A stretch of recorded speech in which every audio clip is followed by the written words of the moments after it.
Hello! On se retrouve aujourd'hui pour parler de 9 sagas de fantasy young adulte qu'il ne faut pas louper, selon moi, bien évidemment. Vous n'êtes pas forcément d'accord avec moi, mais j'aimerais bien vous les présenter. C'est donc des sagas que j'ai lues au fur et à mesure du temps.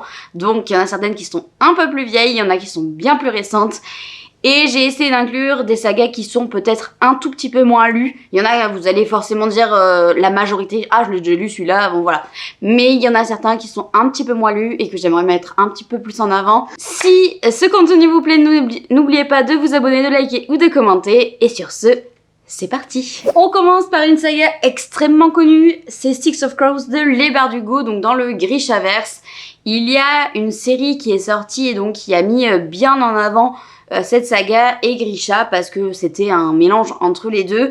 C'est donc une histoire dans laquelle on va suivre un groupe de personnes qui sont des criminels et qui vont être envoyés dans une mission très dangereuse. Chaque personnage a sa particularité, a quelque chose qui le différencie. Notamment, il y en a une qui a des pouvoirs magiques, une qui sait maîtriser l'espionnage entre guillemets, elle est très discrète, les armes, etc. Chaque personnage a vraiment son truc et c'est ce qui fait que c'est aussi riche parce que c'est des personnages qui n'ont rien à voir les uns avec les autres et pourtant ça fonctionne à merveille. Enfin ça dépend des moments, mais c'est vraiment très très très chouette, c'est vraiment sombre. Si par exemple vous avez lu Grisha mais que vous n'avez pas lu Six of Crows, c'est pas du tout la même chose. Grisha c'est beaucoup plus jeunesse je trouve, Six of Crows c'est vraiment du young adulte, l'univers est beaucoup plus sombre, les personnages sont bien mieux travaillés et c'est vraiment beaucoup plus riche. J'ai adoré l'ambiance de celui-ci. C'est vraiment très très très chouette. Une qui est beaucoup plus récente et dont j'ai déjà parlé plusieurs fois en vidéo, c'est L'Engrange-Temps de Neil Pfeffer qui est sorti chez Hachette. Alors oui, j'en ai parlé 18 fois, mais je vais continuer de mettre le clou. Pour rappel, on va suivre Sophie qui est capable de parler avec les horloges, donc elle les bichonne, elle les répare, etc.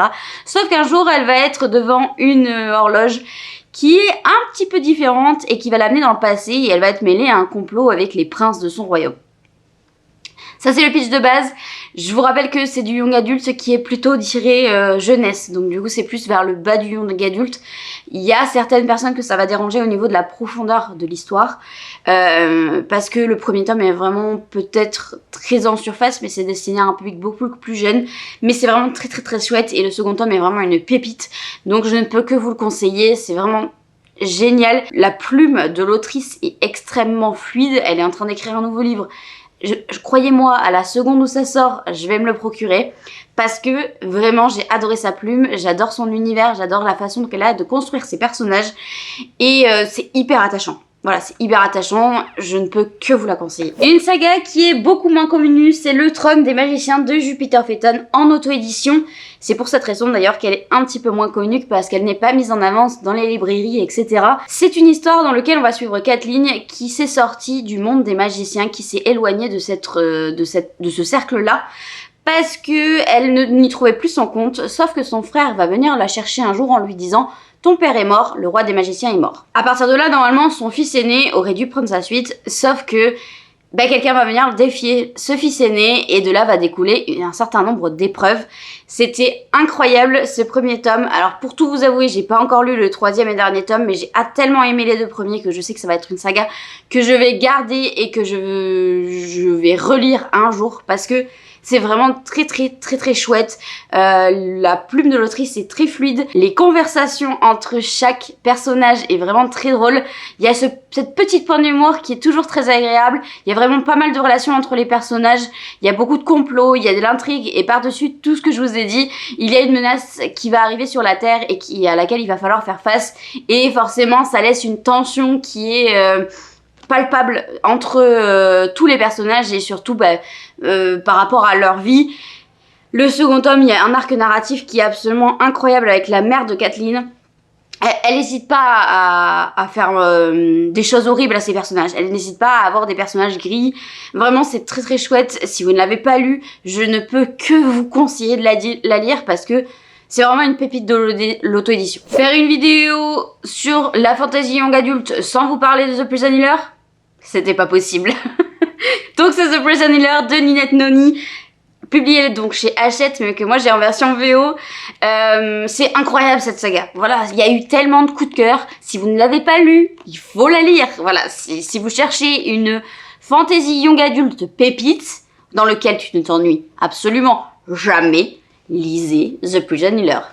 J'arrête pas de faire ma propagande sur cette saga, je vais continuer, il faut absolument la découvrir, elle vaut vraiment le coup. On va donc suivre Kiva, qui est en prison depuis 10 ans et qui est la guérisseuse de la prison. À la suite de certains événements, la reine rebelle va être capturée et va être mise dans la même prison que Kiva. Et normalement, cette reine aurait dû passer des épreuves élémentaires, sauf qu'elle n'est pas en capacité de le faire, alors Kiva va prendre sa place. Ça part de là, le premier tome est vraiment en huis clos, on ne reste que dans la prison, sauf qu'il y a des retournements de situation tout le temps, il y a des personnages hyper profonds, les personnages sont vraiment un atout majeur de cette saga, on ne s'ennuie absolument jamais dans ce premier tome. À partir du second, ce huis clos saute, donc on découvre tout un autre univers, et il y a d'autres personnages qui vont rentrer en jeu. Il y a plusieurs méchants, il y a plusieurs menaces, il y a des retournements de situation, et il y a un trope fin de famille à l'intérieur qui est absolument trop mignon, alors qui arrive en apothéose au dernier tome, mais qui se construit petit à petit dans la saga. Allez lire The Prison Healer.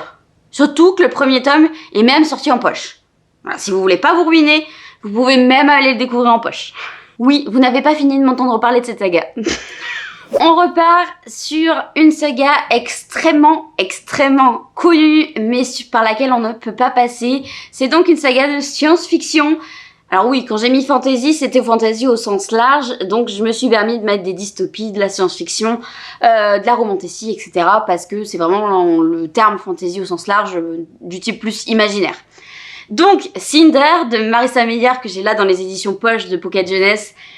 Incroyable cette saga, c'est l'une de mes sagas préférées, c'est l'une des sagas qui m'a remise à la lecture quand j'avais arrêté pendant quelques années. Elle est dans mon cœur, je vais forcément la relire à un moment. J'ai d'ailleurs le dernier, enfin le 4.5 Levana que je n'ai absolument jamais lu parce que j'ai pas envie de quitter cet univers alors que j'ai fini la saga il y a bien 2 ou 3 ans, quelque chose comme ça, sauf que je veux pas en fait la clôturer, j'y arrive pas, j'ai trop accroché avec cette saga, ça m'a tellement bouleversée par bien des aspects parce que ça a repris des codes de mon enfance tout en y ajoutant quelque chose de nouveau à laquelle je ne m'attendais pas du tout parce que j'y suis vraiment allée à l'aveugle. Je ne savais pas du tout que c'était des réécritures de contes version science-fiction et ça valait vraiment le coup et j'ai vraiment passé un excellent moment. Alors peut-être que maintenant avec tous les livres de fantasy au sens très large que j'ai lus, peut-être que j'y trouverai quelques défauts, mais à l'époque où je l'ai lu, ça a vraiment été un électrochoc et c'est vraiment quelque chose qui m'a permis de me remettre à la lecture. Donc forcément elle a une place très particulière dans mon cœur et je sais que je la relirai un jour et j'espère ne pas être déçue. Donc pour vous parler du résumé, on va donc suivre Cinder, qui est une cyborg et qui vit avec sa belle-mère et ses 2 sœurs. Donc vous allez vite savoir de quel conte on va parler dans celui-là. Sauf qu'un jour, le prince va faire appel à elle pour réparer son androïde. Et de là va découler pas mal de choses, c'est vraiment une histoire vraiment épique et qui se passe dans l'espace et il y a tous les codes de la science-fiction tout en étant hyper mignon grâce au conte. Vraiment c'est une pépite cette saga, c'est donc 4 tomes plus du coup le 4x5 qui est pas forcément utile de lire, voilà, c'est vraiment un bonus. Mais ça se lit extrêmement vite, regardez la taille de poche. Voilà, c'est un poche écrit assez gros qui fait 400 pages. Les autres tomes sont de plus en plus gros, mais vraiment ça vaut le coup si vous n'avez pas essayé. Il faut vraiment lui laisser sa chance. On repart dans du un tout petit peu moins connu, c'est Ce cœur empoisonné de Kailyn Byron. Malheureusement, ce titre-là, quand il est sorti en français, il est sorti à un prix qui, je trouve, est excessif. Parce que le relié est à 25,90 alors que le livre ne fait que 300 pages.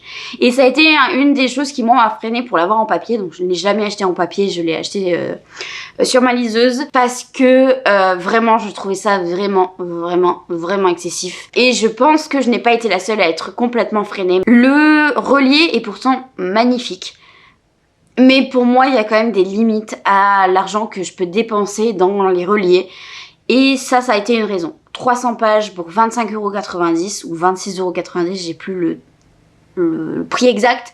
Pour moi, c'était trop. Voilà, je pouvais pas mettre ce prix-là, même si je trouvais le livre absolument magnifique et l'histoire est vraiment très très chouette. Voilà, donc je pense qu'il y a beaucoup de personnes qui sont passées à côté du fait de son prix. Clairement. Dans cette histoire, on va suivre Briseis qui vit dans une grosse ville avec ses deux mamans. Un jour, elle va recevoir en héritage la maison de ses parents biologiques et ses deux mamans vont décider d'aller la visiter un été pour voir si ça leur plairait d'aller vivre là-bas. À partir du moment où elles vont arriver là-bas, ça va passer de truc louche en truc louche. Les personnages sont louches, les objets sont louches, la maison est louche. Tout est louche. Il y a un tas de mystères dans ce livre-là. Mais vraiment, tu passes de mystère en mystère et ça donne envie. Mais tellement envie d'avoir la suite. Il y a des rebondissements dans tous les sens. Vraiment dans tous les sens. Sur un certain nombre de pages, c'est quand même un livre qui n'est vraiment pas très long. On ne s'ennuie jamais parce qu'il y a toujours quelque chose qui va arriver et qui n'a aucun sens. Enfin, pas aucun sens, mais qui est surprenant. Il y a même donc une part de mythologie, c'est pour ça que c'est chez Sabran, parce que vers la fin du récit, on va donc avoir une part de mythologie grecque qui va apparaître. Et ça rajoute encore un truc sur cette histoire que je trouvais déjà très sympa. Vraiment, ça rajoute vraiment quelque chose en plus. C'est le second tome est beaucoup axé autour de ça. J'ai adoré. Vraiment, c'est une duologie. C'est très court à lire. C'est super chouette. Et là, en plus, pour la période estivale, je trouve ça encore mieux. Mais vous pouvez le lire à toutes les saisons parce que c'est un peu bizarre. Même en automne, je pense que ça ira très bien. Sachant que Briseis maîtrise le pouvoir des plantes et ça rajoute vraiment quelque chose. Vraiment, cette saga... Si vous n'avez pas passé le cap à cause du prix, allez voir sur Vinted s'il y est, prenez-le sur la liteuse. Mais vraiment, il vaut vraiment le coup. C'est sans prise de tête, c'est agréable. Il y a vraiment des retournements de situation qui sont chouettes. Foncez. On repart dans du extrêmement connu mais qui vaut extrêmement le coup, La Faucheuse de Neil Chesterman. Donc là, dans les éditions Pocket de Pocket Jeunesse. Incroyable. Incroyable, c'est une dystopie dans laquelle la mort n'existe plus, la mort naturelle n'existe plus et donc il y a les faucheuses qui ont été mises en place pour réguler un peu le nombre de personnes qui existent sur la planète. Donc plus personne ne meurt, mais sauf par les faucheurs et on va suivre deux personnages qui vont être appelés pour être apprentis faucheurs, sauf qu'à la fin il n'en restera qu'un des deux qui pourra l'être et l'autre sera ramené à sa vie natale. Incroyable. Incroyable. Alors ce premier tome c'est peut-être pas le meilleur, mais au fur et à mesure ça prend en ampleur, ça prend aux tripes, c'est tellement profond. Il y a une vraie réflexion autour de la mort, autour des humains. Enfin vraiment incroyable cette saga si vous ne l'avez pas lue. D'ailleurs elle va être probablement adaptée, mais c'était marqué déjà au moment où j'ai acheté le troisième tome. Sur le troisième tome il y avait marqué que ça serait adapté en série. On n'a pas eu de nouvelles depuis, donc moi je l'ai lu je sais pas il y a 3 ans, 4 ans, un truc comme ça. On a eu que très peu de nouvelles depuis. Mais ça c'est censé être adapté et j'ai hâte de voir ce qu'ils peuvent en faire parce qu'à mon avis ça peut être vraiment vraiment incroyable cette série et j'ai tellement aimé et je peux que vous la conseiller. Il y a tout dans cette saga et on s'ennuie pareil jamais. On repart dans les sagas un petit peu moins connues. Il y a donc Legendborn de Tracy Deonn que moi j'en ai les éditions VO mais qui est sorti chez J'ai lu en français. Pour l'instant, ça ne compte que 2 tomes, mais en fait, ça sera une quadrologie. Là-bas, ça devait être une duologie, mais finalement, l'autrice a décidé que finalement, à 4, c'était mieux. Voilà, donc je pensais avoir terminé la saga avec les 2 premiers tomes, ce qui n'était absolument pas le cas. Le 3e tome sort en 2025 en VO, donc ça devrait arriver ensuite en France. On est sur une réécriture de la légende arthurienne, et ça fait déjà... bien 6 mois que j'ai lu le 2e tome, alors je me souviens absolument plus de comment elle s'appelle, Brie Matthews. Brie Matthews part à l'université beaucoup plus tôt sur les programmes avancés qui existent aux États-Unis et elle va tomber sur des trucs un peu bizarres qui vont l'amener jusqu'aux descendants de Merlin. Et de là va découler une grosse aventure puisqu'il y a des créatures méchantes, il y a des complots, il y a pas vraiment beaucoup de choses qui se passent. C'est vraiment prenant et pour le coup je trouve que ça sort des codes qu'on peut connaître. Parce que déjà, c'est une héroïne afro-américaine, donc il y en a peu, on est bien d'accord. Ensuite, c'est une réécriture arthurienne, il n'y en a pas des masses, et c'est dommage parce que c'est vraiment, je trouve, très sympa. Après, Brie, c'est une adolescente qui a donc 16 ans. Bon, parfois, elle est un petit peu agaçante. Voilà. C'est le seul point négatif que je lui trouve, c'est que parfois, les réactions de Brie sont un peu bizarres. Voilà, un petit peu. Comme ça. Elle a des réactions d'adolescente, quoi. Sauf que forcément, quand t'es un peu plus âgé, tu fais... un peu comme ça. Et enfin le dernier dont je voulais vous parler, c'est Vampiria de Victor Dixon, qui est donc une uchronie, je crois, dans lequel on va suivre un monde où Louis XIV n'est jamais mort puisqu'il est devenu un vampire. Et donc c'est un monde qui est régi par les vampires. Les humains sont un peu des esclaves des vampires. La nuit est tout le temps présente. Enfin, il y a vraiment un univers qui est complètement différent et on va suivre nous une jeune fille qui a vu ses parents mourir devant ses yeux et donc elle va prendre la place d'une noble pour rentrer dans une académie qui va lui permettre de devenir l'une des protectrices rapprochées du roi car elle veut faire tout tomber. Et c'était vraiment très chouette comme saga, qui d'ailleurs est donc une saga en 3 tomes. En fait c'est 4 trilogies différentes. On a donc fini la saga Vampiria. Il y a les 2 premiers tomes de Vampiria America qui sont sortis. Et il y en aura 2 autres après. Moi j'ai lu que pour l'instant que Vampiria. J'attends que Vampiria America soit sorti en entier ou quasiment en entier pour me lancer dedans. Donc ce qui ne saurait tarder puisque les 2 premiers tomes sont sortis, il en restera plus qu'un. Je vais peut-être laisser passer un peu de temps de manière à moi attendre. Je me dis que si je suis pas embarquée dedans, au moins j'aurai pas l'impatience de savoir la suite parce que là du coup mon histoire c'est quand même terminée, même si on va suivre un autre personnage qui était déjà présent dans la première saga et ça va être comme ça je pense sur les 4 trilogies qui va se trouver dans cet univers. Mais vraiment j'ai beaucoup aimé le premier. Il y a des complots, des personnages incroyables, des retournements de situation. Vraiment j'ai passé un vraiment très chouette moment et je peux que vous le conseiller, surtout si vous cherchez des vampires qui sont méchants. Parce que c'est vrai que parfois, y a eu toute une era où les vampires n'étaient pas vraiment méchants, qui étaient même très adorables. Là non, c'est quand même des vampires sanguinaires, même si ça reste du young adulte, c'est quand même des vampires qui sont pas là pour blaguer, quoi. On n'est pas par contre au niveau des vampires de l'Empire du Vampire, par exemple. Là, ils ont un niveau supérieur, mais on est sur des vampires pas très sympas, version young adulte. Voilà, on a fait le tour des sagas à ne pas louper. J'en ferai peut-être l'année prochaine avec les nouvelles sagas que j'aurai découvertes ou que j'aurai terminées, parce que là, j'ai essayé de me restreindre à que des sagas que j'ai terminées. Alors, il y a que le Trône du Magicien, je vous ai dit qu'il me manquait un tome, et la Legendborn parce que je suis à jour, mais les 2 derniers tomes ne sont pas sortis.